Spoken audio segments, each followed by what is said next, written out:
Hi, I'm Kathleen Kasson-Mickelson, and today I'd like to celebrate with you the release of my new chapbook, How We Learn to Shut Our Own Mouths, published by Gyroscope Press. I'll put links up at the end of this video so that you can purchase a copy if you're so inclined after you hear a little bit about what I have to say. How We Learn to Shut Our Own Mouths is a collection of poetry that was written mostly after my home state of Minnesota shut down due to the pandemic. Pieces were written in the wake of George Floyd's killing in South Minneapolis. And there were some pieces that were written during the angst of the election of 2020.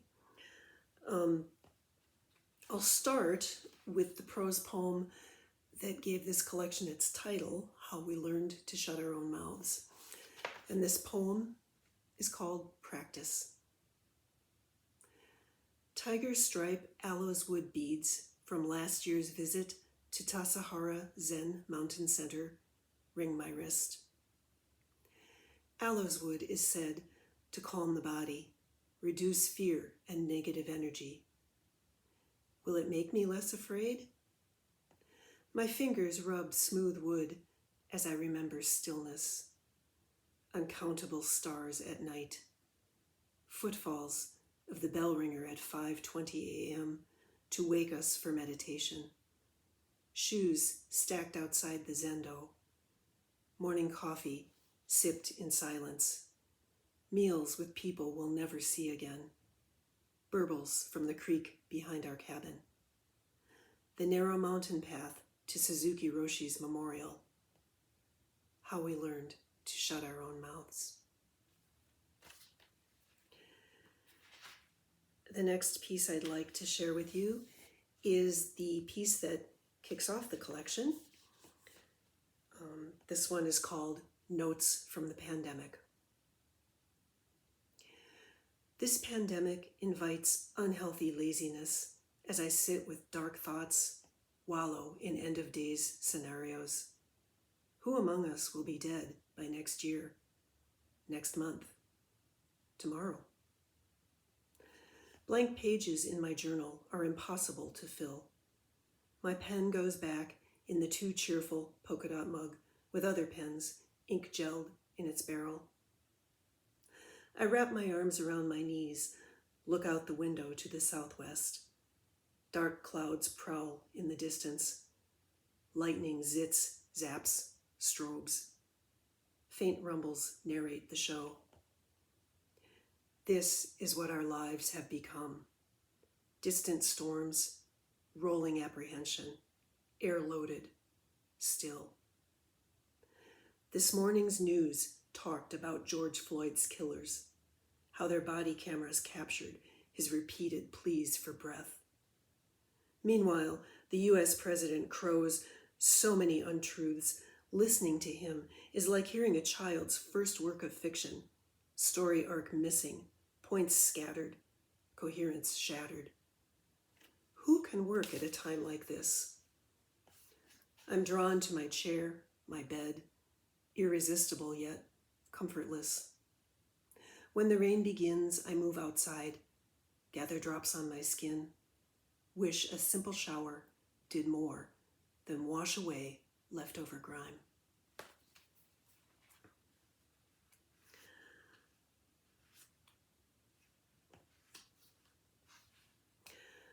Skipping ahead, something a little more upbeat perhaps. The next poem is called Fall Farmer's Market. Splotches of red, green, purple, orange, and yellow Monet together until I put my glasses on, grocery list in hand. Morning air crisp, clear. Farm trucks form two parallel lines, back ends facing each other, tables straining beneath this morning's harvest. I can't resist the warty pumpkins, even though Halloween is over a month away. Nor can I pass up perfect purple eggplant, cherry tomatoes of red and gold, shiny orange peppers, earthy, inky beets with bits of dirt still stuck to their skins. I dream of baba ganoush, vegetable kebabs, sheet pans of roasted goodness. In this moment, pandemics seem far away, cruelty impossible in the face of such abundance. All I want is to cook for everyone, show them the many colors of love. And I'll just read one more here.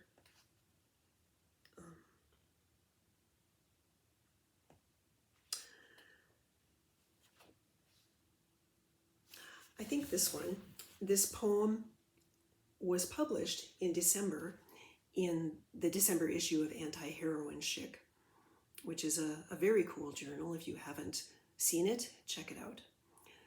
And this is titled My Poem About Worship. Worship is not a word I use often, almost never. I prefer awe. I prefer love. Childhood masses were for worship. The failure of holiness to carry over to school or elsewhere taught me to confine adoration within pretty places, silent places without backtalk. What does it mean to spend all that time kneeling before that which we neither see nor understand? To bow before a fairy tale. It speaks to longing, a home, love, security. It speaks to fear of being left out in the cold. If I let go of all that, the world opens its petals, says it was here all along, waiting for me to notice its intricate web, its multitudes of conscious beings, its cradles of ordinary magic in valleys, forests, streams, its music carried on the wind. I've learned to accept its invitation, dig into daily offerings I find as soon as I step outside, when I stop trying to control prayer that seems to appear from nowhere. This might be what worship reaches for, the surprise of seeing our own good fortune encased in dirt we discover on our palms. Thank you for listening. I hope you find something to love in this collection. To get a copy, go to gyroscopereview.com and click on Gyroscope Press. My author page, Kathleen Casson-Mickelson, will show up there, complete with links to get your copy. Have a great day, and thanks for listening.